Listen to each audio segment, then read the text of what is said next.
जय भीम।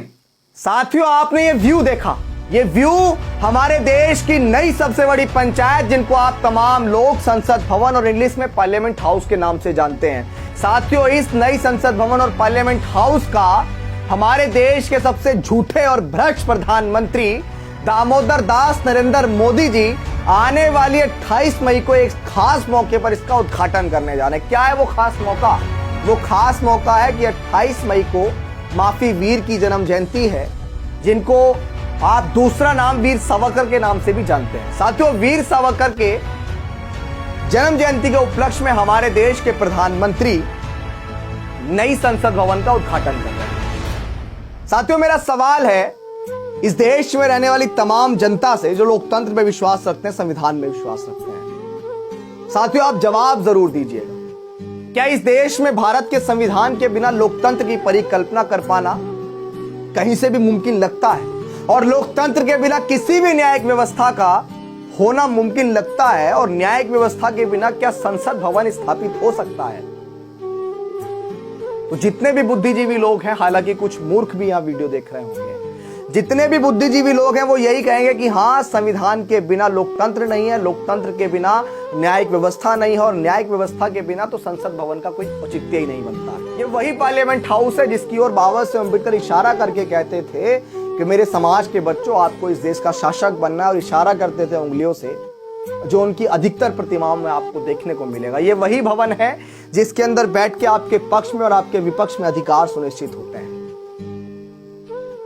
साथियों, वो संविधान किसने लिखा जिससे ये सारी चीजें बन के आई? वो संविधान लिखा भारत देश के करोड़ों शोषित, वंचित, पीड़ित महिलाओं के मुक्तिदाता, अर्थशास्त्र में पीएचडी की डिग्री हासिल करने वाले, विदेश जाकर प्रथम भारतीय, 32 डिग्री धारक, पूरे विश्व में सबसे पहले, भारत देश के प्रथम कानून मंत्री, भारत रत्न। उनकी तारीफ में जितनी बातें कहूं उतनी कम पड़ जाएंगी। हमारे रहबर, हमारे मसीहा डॉक्टर बाबा साहेब अम्बेडकर। डॉक्टर बाबा साहेब अम्बेडकर ने इस देश को सबसे बड़ा, पूरे विश्व में से सबसे बड़ा लिखित संविधान दिया। अपनी दिन रात की मेहनत से बाबा साहेब अम्बेडकर ने वो संविधान दिया।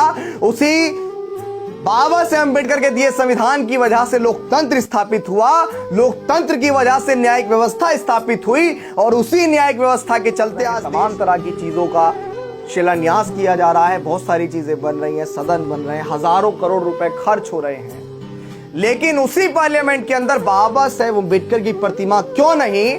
मेरा सवाल है इस देश के सबसे झूठे और भ्रष्ट प्रधानमंत्री से, जो बाबा साहेब अम्बेडकर का अनुयायी होने का सबसे बड़ा दावा करते हैं, जो प्रधानमंत्री बनने के बाद बाबा साहेब अम्बेडकर की तारीफों में पुल बांध देते हैं कि अगर बाबा साहेब अम्बेडकर नहीं होते तो एक चाय वाला कभी प्रधानमंत्री नहीं बन सकता था। लेकिन जब उनको सम्मान देने की बात होती है, क्या देश की सबसे बड़ी पंचायत जिसका आप उद्घाटन करने वाले 28 मई को, क्या बाबा साहेब अम्बेडकर के बिना उसकी परिकल्पना कर पाना भी मुमकिन था?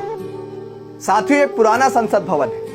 ये वो पुराना संसद भवन है जिसमें आपको बाबा साहेब अम्बेडकर की ये प्रतिमा दिख रही है। बाबा साहेब अम्बेडकर की ये प्रतिमा संसद भवन के अंदर लगना इसलिए जरूरी है क्योंकि बाबा साहेब अम्बेडकर ने इस देश में लोकतंत्र के लिए, और ये बात बाबा साहेब अम्बेडकर ने कही कि मैंने संविधान में इस देश में तमाम लोगों को वो अधिकार दिए कि जो वोट की वैल्यू एक राजा की होगी, वही वोट की वैल्यू एक निचले तबके की भी होगी।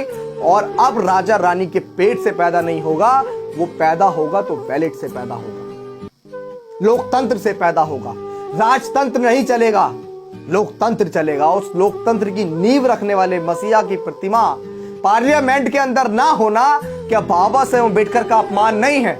मैं इस देश के तमाम लोगों से कहना चाहता हूं, यहां पे कुछ मूर्ख लोग भी मेरी वीडियोस को देख रहे होंगे जिन्हें सिर्फ हमारा विरोध करना है, लेकिन मैं उन तमाम लोगों से कहना चाहता हूं, क्या बाबा साहेब अम्बेडकर की प्रतिमा पार्लियामेंट हाउस के अंदर नहीं लगनी चाहिए? क्या इस देश में लोकतंत्र की नींव रखने वाले व्यक्ति की प्रतिमा पार्लियामेंट के अंदर नहीं लगनी चाहिए? आप तमाम लोग ट्विटर, फेसबुक और तमाम जगह पोस्ट कीजिए और सवाल कीजिए प्रधानमंत्री मोदी जी से कि बाबा साहेब अम्बेडकर की प्रतिमा क्यों नहीं लगाई गई। लोकसभा अध्यक्ष से सवाल कीजिए कि बाबा साहेब अम्बेडकर की प्रतिमा क्यों नहीं लगाई गई, क्यों? अब बहुत सारे लोग कहेंगे कि सवाल करने से क्या होगा। यार, जिस समाज के नेता आपस में बिखरे हुए हों, समाज के लोग सिर्फ सवाल ही तो कर सकते हैं। कुछ आलोचक भी ऐसे होते हैं कि नेता कुछ करना भी चाहे तो वो नहीं करने देते हैं। तो यार अब सवाल तो कर ही सकते हैं, क्योंकि जिस समाज में हम पैदा हुए हैं उस समाज में बहुत से ऐसे महापुरुष हुए जिन्होंने बहुत कुछ किया, लेकिन वर्तमान समय में तो जिस चीज से सवाल उठते हैं वो सारी चीजें शांति पड़ी है। क्या कोई भी इक्का दुक्का व्यक्ति बाबा साहेब अम्बेडकर की प्रतिमा को वहां स्थापित करवा सकता है? देश की सबसे बड़ी पंचायत में नहीं करवा सकता है। अगर बाबा साहेब अम्बेडकर की प्रतिमा पार्लियामेंट हाउस के अंदर लगवानी है तो पूरे बहुजन समाज को और उसके बाद जो लोग बाबा साहेब अम्बेडकर में अपनी पूर्ण आस्था रखते हैं उन लोगों को सड़कों पे उतरना पड़ेगा कि जब तक पार्लियामेंट हाउस के अंदर बाबा साहेब अम्बेडकर की प्रतिमा नहीं लगेगी हम लोग नए संसद भवन के अंदर सदन को नहीं लगने देंगे। जय भीम, जय भारत, जय संविधान।